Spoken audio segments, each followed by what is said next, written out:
If you're seeing this on Frankie's personal site, that's okay. I guess it's a little bit of an oversight, but it's not a big deal. Anyway, good day. Hello. It's been a while since you guys have seen me. I have been on hiatus, I guess you could call it, if you like. But I am very, very pleased to be here today with some wonderful people. This is Mission Unstoppable, and I'm going to do something that I never do on an evergreen show, and that's to date this show. But I think it's important to leave a marker here for the future. Today is September the 9th, 2021, and the kids are back in the classroom this week after almost 2 years. They're wearing masks, hopefully. Travel is reopening this week for those who are vaccinated. The government is issuing vaccination certificates, but make no mistake, we are in our fourth wave of COVID. The Delta variant is not slowing down. In fact, hospitals are once again overrun, putting elective surgeries like cancer removal on hold because some folks decided that they want to see if the rest of us turn green and die young, maybe. For the life of me, I don't understand why anybody would want this lifestyle. Leave it up to you to decide.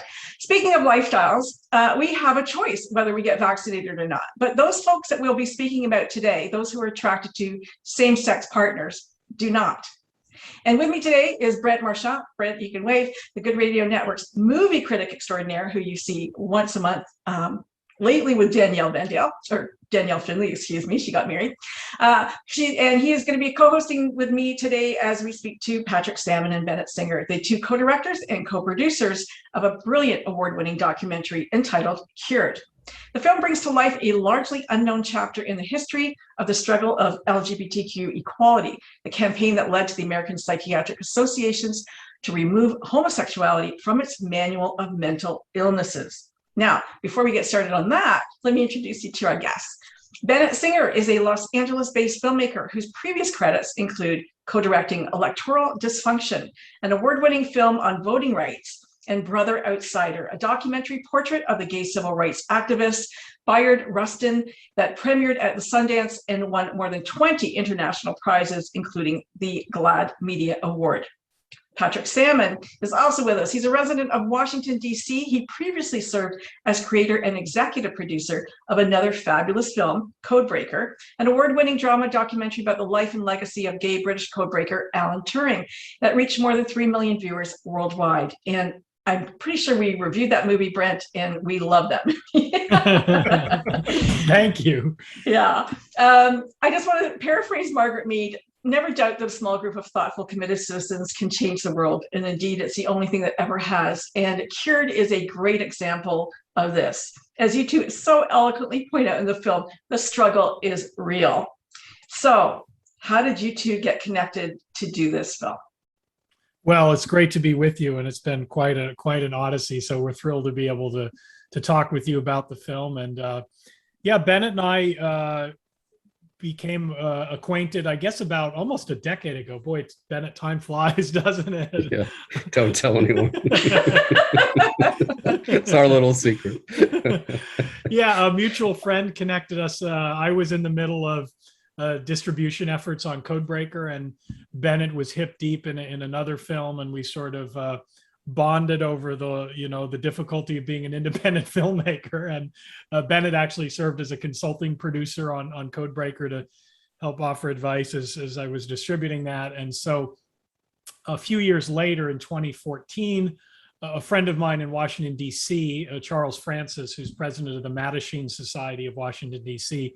Mattachine was the group that Frank Kameny started in the 50s, and Frank is one of the heroes of the LGBT civil rights movement, really one of the pioneers, and one of the heroes we spotlight in CURED. Mm-hmm. And so my friend Charles had written a screenplay about the life of Frank Kameny, and one of the scenes in it, he had me read it, was this 1972 moment pictured behind Bennett. You see the man in the mask, Dr. John Fryer, a Philadelphia psychiatrist who had to dress in disguise and use a voice distorting microphone in order to talk about what it was like to be a gay psychiatrist. I was familiar with this story, but the scene in my friend's film script sort of jumped off the pages of me as something that would make an incredible documentary. And I was excited to realize that no one else had done a documentary like this. There had been the This American Life episode on National Public Radio, which told a part of this story. So I was immediately intrigued, and I recruited Bennett to join me on this journey, and it's been quite an adventure, and we're so humbled to be able to tell this story. Do you want to add anything to that, Bennett? Oh, well, I'm just happy that Patrick reached out when he did. And I think it did end up being a longer and more complex journey than we might have anticipated. But, with the benefit of history and hindsight now, we can, I can say that I think we interviewed about a dozen people, and of that group, 5 have passed away since we talked to them. And so that fragility and that timeliness of the production really is top of mind. If we had waited another 5 years, it wouldn't have been possible to tell the story as we did with the first person testimony of participants. So true. And before funding had started to materialize, we really just sort of seized the moment and did our first interviews based on our own belief that, it was worth capturing this material and finding some money from our own production companies. Not so deep resources, but I think that was a smart decision because, the very first person we interviewed was Ronald Gold, who, when we contacted him, he's very, as you can see in the film, he was very feisty, and he talks even in the film about righteous anger, and that righteousness and anger kind of came out in interacting with him. But he said, I'm a recovered heroin addict, and I'm 86, I think he was, and he was in declining health, and he really said, light a fire under this and make it happen if you want to interview me. And we did, and it was a very intense and extensive interview, like 5 hours or something. Wow. Which, of course, only a fraction of that ended up in this film, but I think in the longer term, our materials will eventually be accessible to other historians, and having that chronicle is great for the sake of the movement and the history and sort of the historical record. Brent, did you want to say anything? Yeah, I mean, one thing I wanted to pick up on, you said that this was, you were amazed that the story had never been told before. And yet I find that interesting because in so many ways, this almost like Stonewall was really one of the events that springboarded the whole gay rights movement to start going forward. Yeah, I think that's a good insight. I mean, it's the fact is, as long as we were classified as mentally ill, then business and government weren't going to do anything to treat us any better. They used that as an excuse to discriminate. So this really had to be the first domino to fall. And while Stonewall was an important moment, of course, there were other sort of similar events that happened in those years where members of our community, rose up. And this really, though, was the first one where the energy of Stonewall and all those new activists, I think Kayla Husen talks about it in our film, this, they get involved in the burgeoning gay liberation movement, as it was then called.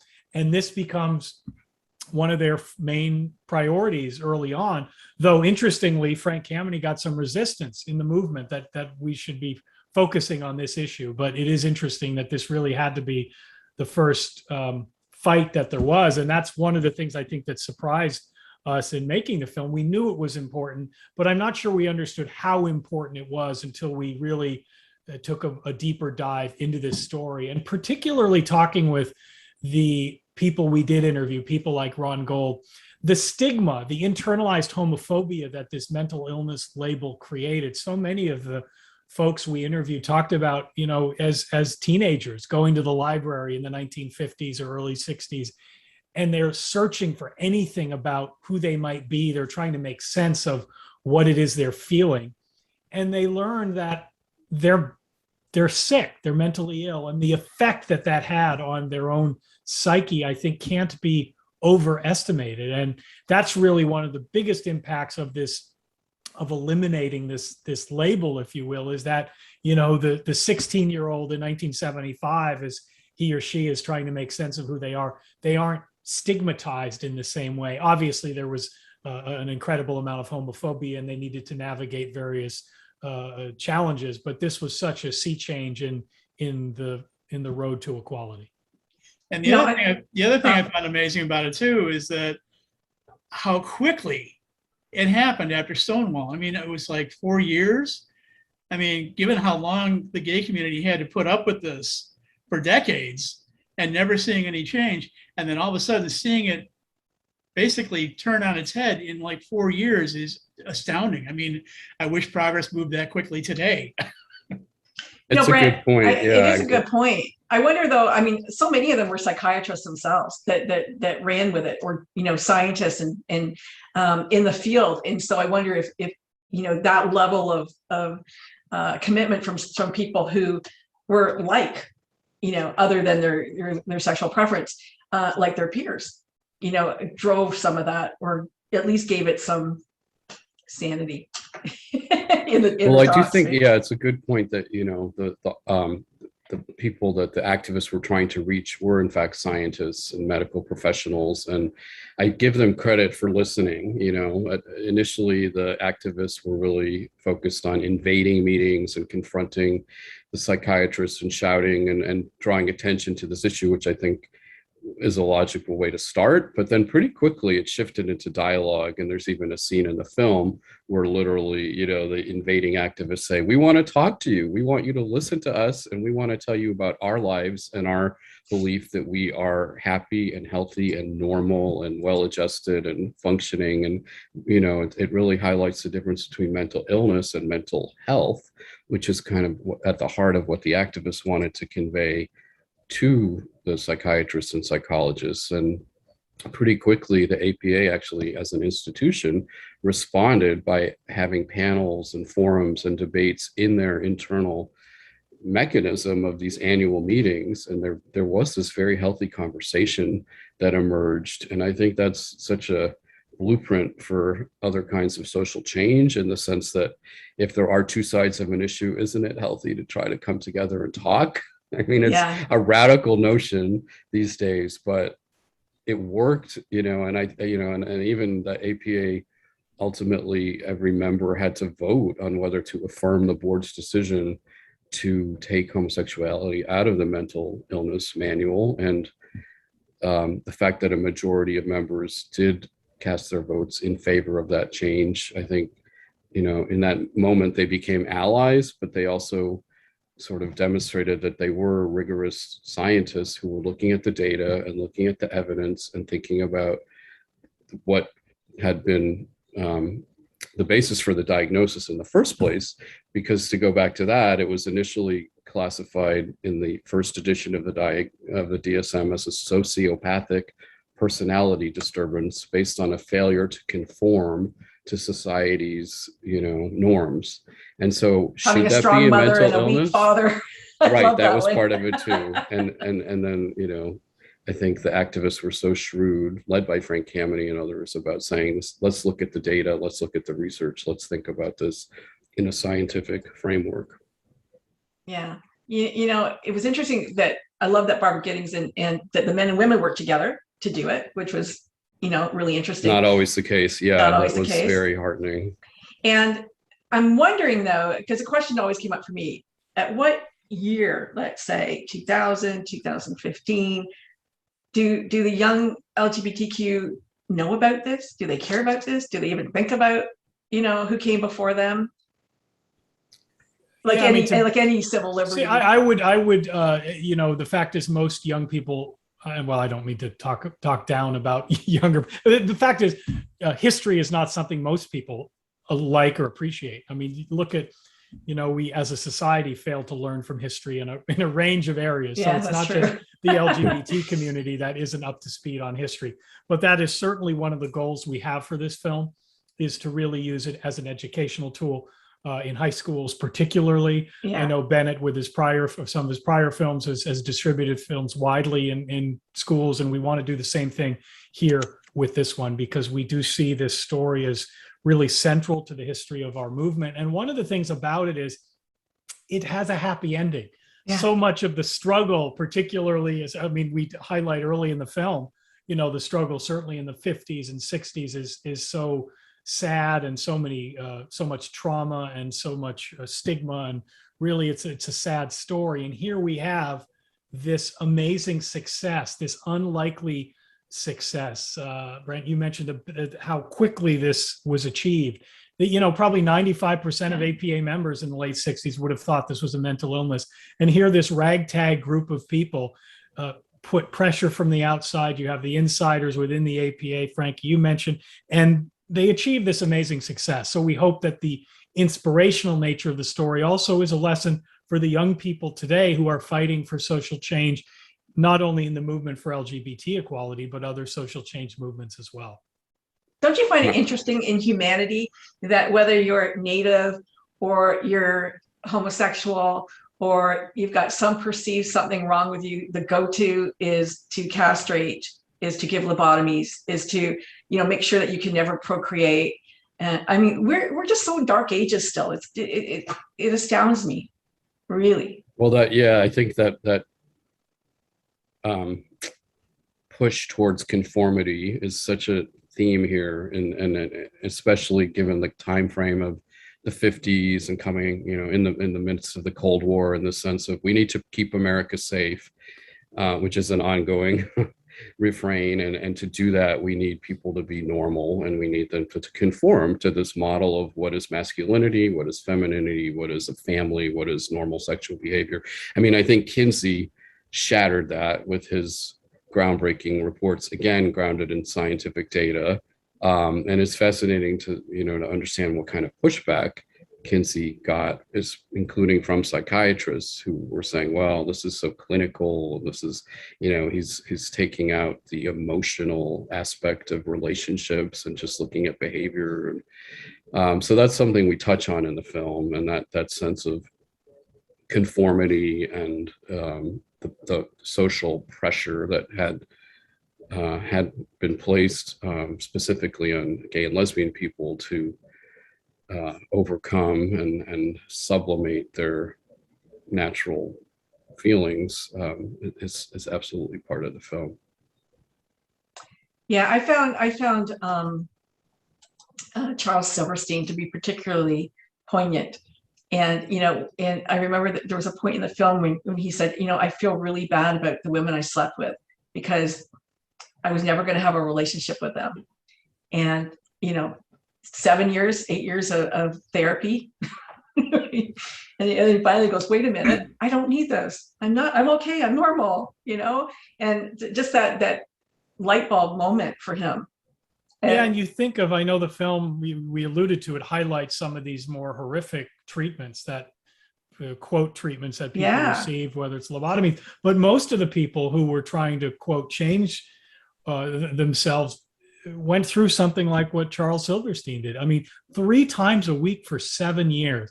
He's such a brilliant man. Can you imagine how he could have spent all those hours if he hadn't been having to endure that kind of therapy? And you alluded to it as well, sort of the other victims in this effort to, quote, cure people are those partners who, so many who married and Dr. Pillard talked about that as well, his own experience and other of the storytellers in the film. But really, I guess the crass term, the collateral damage of this mental illness label in families and in society and communities really can't be overstated. Yeah, there's also that chilling soundbite or footage from the psychiatrist juxtaposed with Charles Silverstein, and who says, well, the answer to this is we need to find women who are easy. That's like women who will just serve these men and find, again, going back to conformity and what is the role of a productive woman in 1960s America? Well, apparently to help men find their masculinity. It's pretty chilling, but I think that's an example where a film can sometimes do something that a book maybe doesn't, or just having that actual footage in his voice in that moment. But not even for gay men, for any man. Women are supposed to go, it's okay, it happens. Right. No, it's true. And the overlap, okay. And the aspects of gender, oppression is certainly another big theme in the film. Yeah, it was phenomenal. I loved it. Brent, I know that you have more to say. No, I certainly, I certainly appreciate the educational value that you're talking about with the film, and it's something I mentioned in my review of the film as well. I grew up pre-Stonewall, so I remember a lot of what those times were like. I never faced anything with, being put in a mental institution or anything like that, but I remember having to feel like I had to walk around a lot ducking and covering essentially whenever this subject would come up. One thing in particular that I found really chilling in the film was the scene where the grade school kids were being addressed by the speaker, and pointing his finger at them and scolding them and thinking, "Don't you dare fall for this." I mean, I have to admit, I'd never experienced anything directly like that, but I think if I had, I probably would have gone so far back in the closet that I never would have come out. Wow. Yeah. I mean, we start the film with that scene because it's so chilling and really emblematic of what society's view was of homosexuality at the time. And you can see the terror in the kids' eyes. I mean, it's really so disconcerting to see that. And you do wonder about those kids in that room who were gay and lesbian and what that must have done to them psychologically. And to your point, running to the closet, being afraid to live, is really just a very a troubling scene. But we wanted to start in that way just to orient people with what it was like for gay and lesbian people at the time, particularly young people. And to that point, it's like, I remember saying to people, why would somebody choose this? Like, if you had a choice, why would you choose to be beaten up or threatened or have, electric shock therapy? Like, if they had a choice to change, wouldn't they do that under this threat? Yeah. So I could just boggle the mind that they couldn't come to that conclusion themselves. Really. And Brent, I have to say, you did yourself a double number. I actually, there was a time when I was initially coming out when I agreed with that very point. But then after I was out for a while, I was like, no, I wouldn't change. Right. This is who I am. I mean, accept me for who I am. And that's that is my point. Yeah. If it was a choice, you could choose not to be, have that done to you, let's say even, but you didn't have a choice in your sexual preference. It is what it is. Yeah. It is what it is. Yeah, I think part of that goes back to this notion of experts and, the people who I imagine you encountered, Brent, or, the people that are storytellers were listening to, these medical professionals, or, I have reread recently that New York Times bestselling manual, Everything You Always Wanted to Know About Sex But Were Afraid to Ask, which was #1 on the New York Times bestseller list for over a year. I'm sure. And in so many ways, it was like this incredibly progressive, liberating, book of kind of taking people into the sexual revolution. But if you look at what it says about homosexuality, it's absolutely the DSM line. Like, this is a curable mental illness. Go to your nearest psychiatrist and you can change if you want to. And so, if these are our experts and these are, the people who are studying this question and really offering advice and counsel and, self-help, it's very understandable that there was this mindset that, if I want to change, I can. And that helps explain why people like Charles Silverstein did go to therapy 3 times a week for 7 years, or other people voluntarily chose to go through with more extreme measures like lobotomies even, or electroshock therapy. Like that. Was that a choice? If I just want to change. Well, I think in some cases it actually was a choice. Yeah. And in other cases, like the guy in the film, Rick Stokes, who talks about, well, the doctor said, well, we could castrate you, but we'll try something a little less extreme. And then that, Rick Stokes ended up being subjected to electroshock therapy. Yeah. My sense is he had some say in that, as a patient. Like, it wasn't. Well, if you're mentally ill, I don't think you do. They just can just. Well, that's a lock you up good. with Yeah, a key. it's a fine line, but I think there certainly were people who either their parents chose, the treatment, or they themselves felt like, this is what the experts are telling me to do, therefore I will choose to undergo these extreme measures. Is it Dr. Sacharides? Is that how you pronounce his name? Sacharides. Sacharides. His son was gay, correct? What happened to him? Did you find out? I'd like to. Yeah, no, it's such a fascinating. I mean, if we had been writing a fictionalized telling of this story, of course you would make the main villain's son be gay, and that's the way it was in real life. And the fact is, Charles Sacharides, a couple of things. One of the things we want to do was make him a 3-dimensional person. And I think having his son Richard participate in the film allowed us to do that. And we're so appreciative of him for being able to share How his old is he story. now? He's probably, he was a teenager in the early 70s. So what would that make him? 60, in his 60s? Right.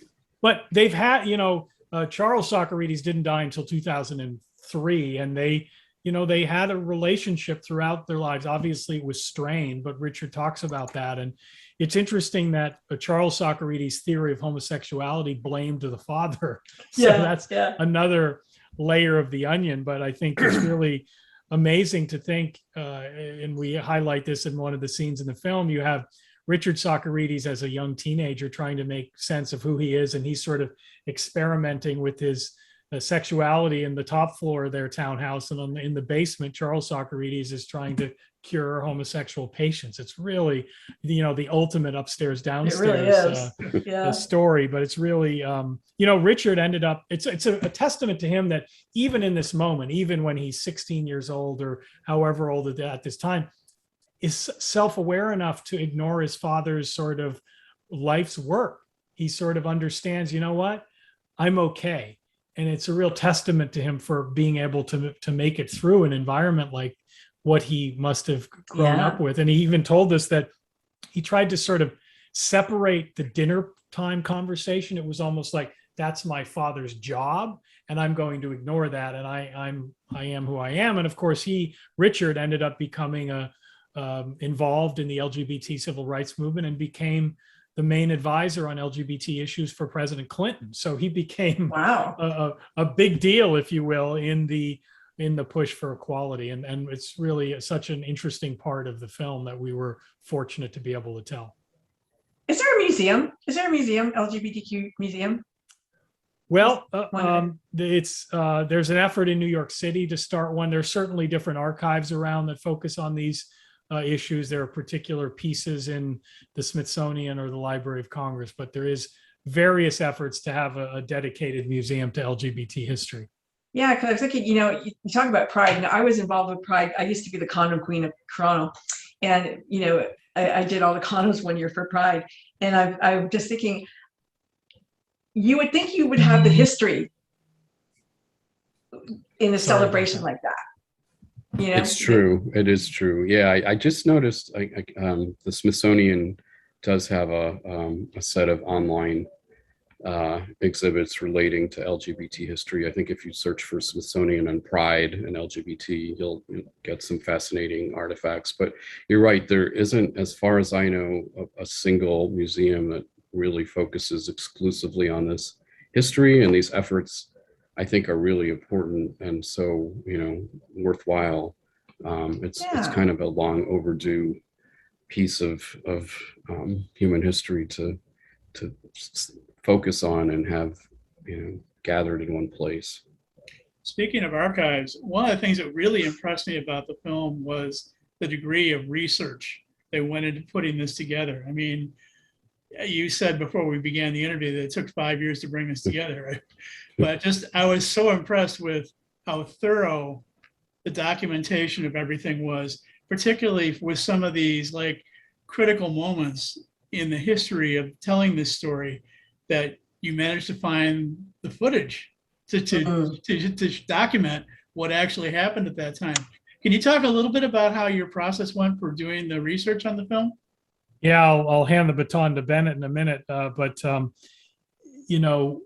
we owe a lot of the credit to our two archival producers, Luann Jones and Madhu Chandra, and they really did such an amazing job scouring not just the country, but the globe to find various pieces of this story. I mean, everything from a 60 Minutes episode in the summer of 1973 that I'm not sure anyone had seen since it was broadcast, to, I enjoy watching the film for a lot of reasons, but there's sort of a story behind each visual element we see in the film. And some of that involved visits to archival facilities. We went to a dozen of them, and I'll let Bennett share our highlight from those visits in a minute. But it was really very much a scavenger hunt where we know here's the story we want to tell. I mean, one example, the 1971 APA protest in Washington. This is where Frank Kameny takes over the microphone and sort of bellows at the assembled psychiatrists to say, to take us out, stop calling us mentally ill. The science doesn't justify it. Well, we didn't know those photos existed. And as it turned out, Luann Jones was able to get some unorganized photos from Time Life magazine from 1971.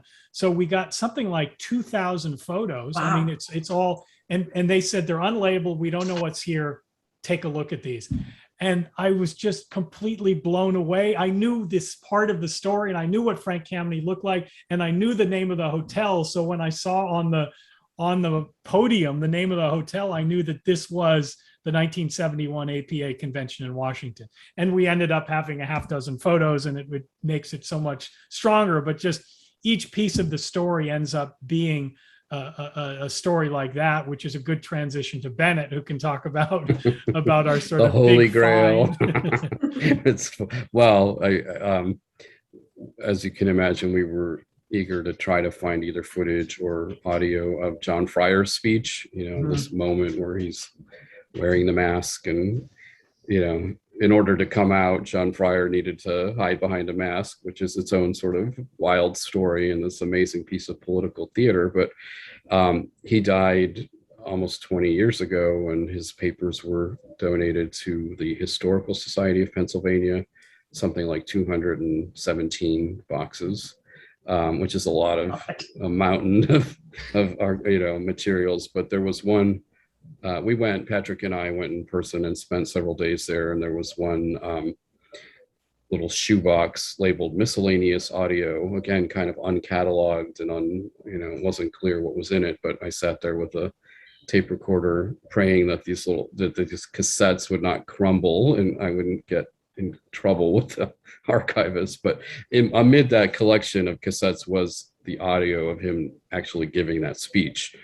And I think it takes the scene to a whole other level, just so much more immediate and raw and emotional than any kind of recreation with any celebrity, no matter how A-list the actor was. It just wouldn't have been the same as that actual moment. And so that was, and apparently the archive itself didn't really even know what it had, in its own collection. So I guess one lesson is sometimes you just have to dig through boxes and track down, unknown, unearthed material, which is obviously more challenging in the era of COVID.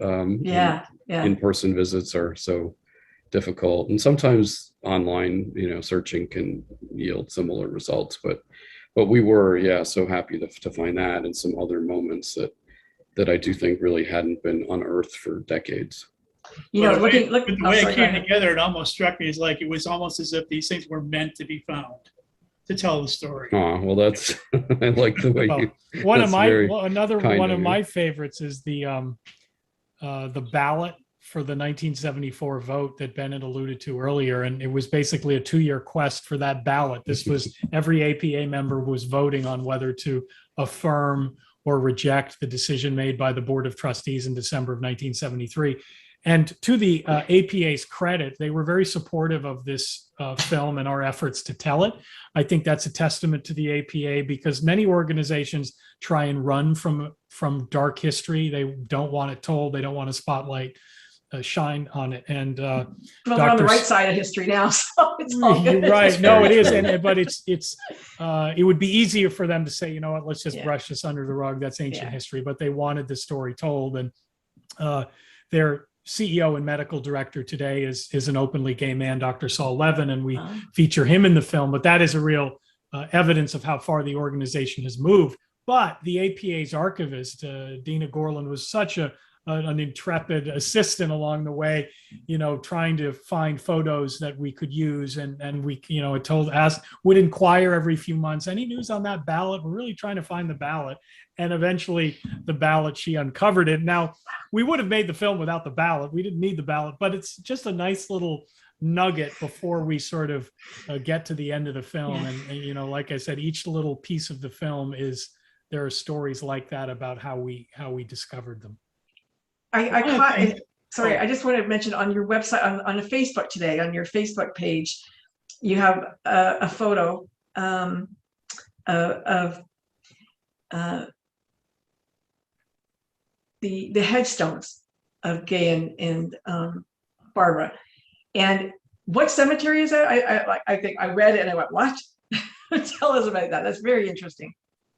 Yeah, it's the Congressional Cemetery here in Washington, D.C. And over the decades, really since the mid 80s, it has become a popular burial ground for LGBT people. Frank Kameny is there.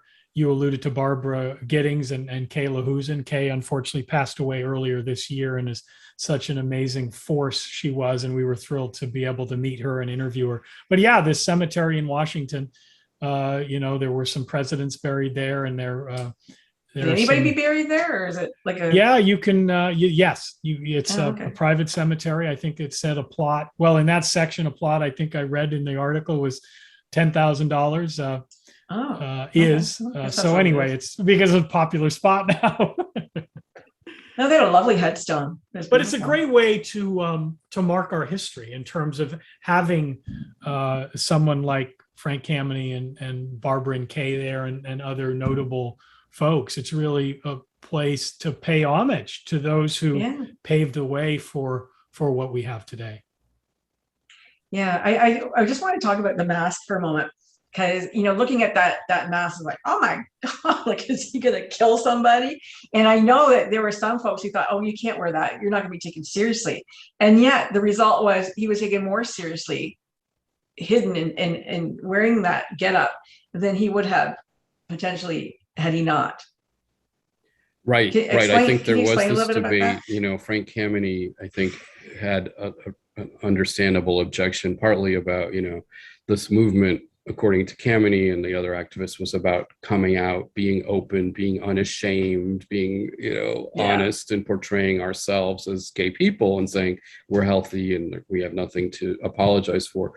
But the reality is, for John Fryer, the man in the mask, he was a psychiatrist. He was a doctor at a time when it was taboo, and even he was subject to losing his medical license and being fired if he had been open and honest and had not chosen to be in disguise. And so I think the fact that he decided to wear the mask became such a emblematic way of underscoring that reality.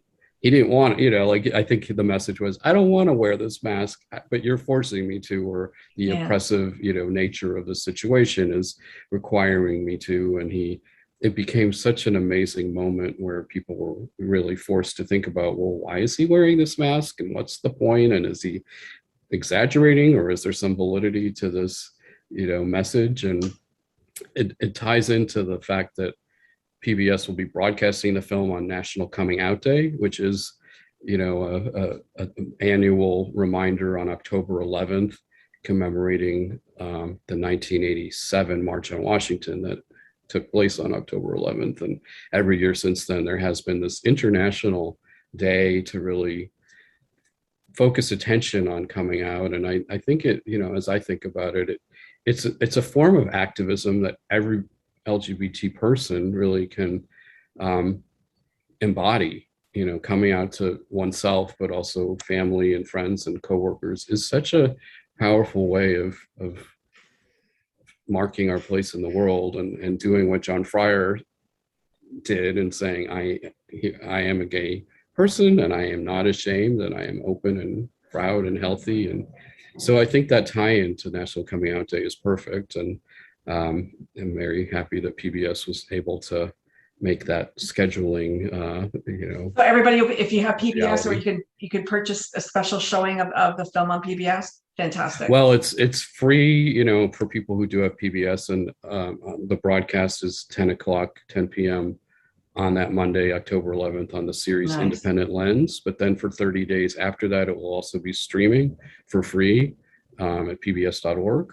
So that's another, we're happy about that. You don't need a subscription. You don't need a password. It's accessible. And a lot of the funding for this project actually did come from the PBS world, Corporation for Public Broadcasting, and their entity called Independent Television Service, which is really all about bringing diverse programming to public television. And so I think, that in some ways it's really heartening that there's this public interest as an educational aspect to this project, and that so much of it became possible thanks to PBS and their support.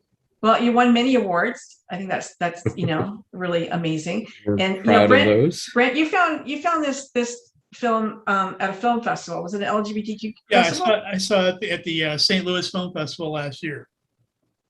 Yeah, and he came back and goes, "Oh, I saw this amazing film." Yeah, it was my favorite film of the festival last year. Thank you. Yeah, I think we've been in about 50 virtual festivals all around the world, and it's been interesting to embrace the virtual world. But in many ways, we've been able to connect with a broader audience than we would have if it was all in person. Though we're hopefully at some point we'll be able to do some in-person screenings. But it's been good to embrace the virtual world, and a lot of our the storytellers from the film have been able to participate in some of the conversations as well, which has been a nice benefit. Well, in some ways, I think that's been kind of one of the blessings in disguise of COVID. Yeah. And the fact that by making film festivals now more virtual, filmmakers are able to reach wider audiences. And I mean, if it hadn't been for this, I don't know if I necessarily would have found Cured. So.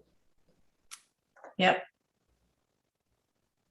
Speaking of diversity, one of the things I really liked about the film also was that even though this was largely brought about by the activities of gay activists, you don't shy away from including the fact that there were people in the straight world who were being supporters of this, particularly from the more enlightened members of the APA. But the fact that this was not strictly an entirely all gay effort to bring this about. And I think that's really important to recognize that sometimes, the people in the gay community don't necessarily always appreciate our straight allies out there. And this film really helps to bring that home.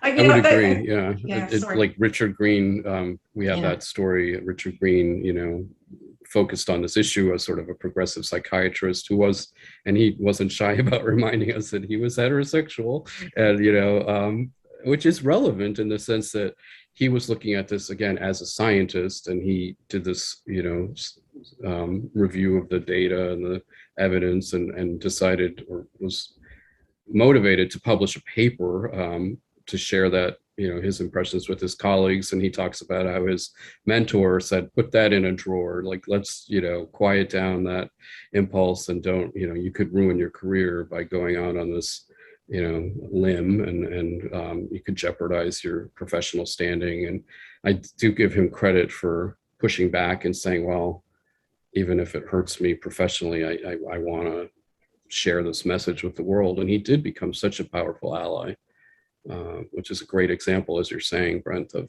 the power of people who are committed to social justice, standing up for other human beings. I think that's the bottom line. Yeah. And you know what? Same, Brent, same with Black Lives Matter, that you have to have your white allies and your, whoever other allies that go with you, because like everybody can't do it on their own. Like, you have to do it together. Like, I think that's really just the message, that everybody kind of needs to come together. But where are you going next? Patrick, do you have another film in your boot? You can't visit someone in the maternity ward and say, when's the new baby coming? That is sort of, it's the first thing they say. When's the next one? Right. No, 9 months and 2 days. No, we've been really fortunate to raise some money for an outreach and engagement campaign. The APA Foundation and Gilead Sciences, AARP, the AIDS Healthcare Foundation, a Better Angel Society. We've been able to raise some money to that. This year we've done 75 virtual screenings with LGBT groups, mental health organizations, community groups. And so that effort will continue into next year. We'll be focused, as we talked about earlier, getting the film in front of colleges and universities. And so there's still more work to be done in the distribution. I've got a file folder full of film ideas, Nice. But first thing I'm going to do is take a couple months off, and then I'm going to sort of continue with the distribution of Cured, and then start to focus on what's next. The website, you want to share just those? I would just add, picking up on that, but we are excited that The documentary has been optioned as the basis for a scripted series for FX or Hulu. Stephen Canals, who is the co-creator of Pose, is behind this and would be writing and executive producing this 6 or 8 part limited series. So it's in the early stages of development now, but there is in fact an option, that has been signed. And Congrats. I just think, I think, which would become a big focus for Patrick and me in the coming months if it moves further into production. But thinking about like the John Fryer scene, or all of these moments that we have some evidence for and scenes for in the documentary, but to flesh those out into actual scripted scenes where you understand more deeply what people were thinking and feeling, and the sort of emotional, like, who was John Fryer? It could be fascinating to really dig into that question, and Kamini and Barbara Giddings. It's such a, I think, vivid and heroic cast of characters. So I'm hoping that that project actually comes to fruition, and and I'm glad that we actually are connected to it. So I think it'd be awesome. I think it'd be amazing. Yeah, so that's on the horizon for both of us. All right, so people can look forward to October the 11th to watch Cured on PBS. They can. Is that the only place they can watch it? For now, I mean, we have a distributor in London who's selling the film around the world. So cureddocumentary.com. We've been on in the UK and Italy and Israel and some other countries. So we're looking for a worldwide footprint with this. It's been very, bottom line is cureddocumentary.com is a good place that has sort of how people can see this film.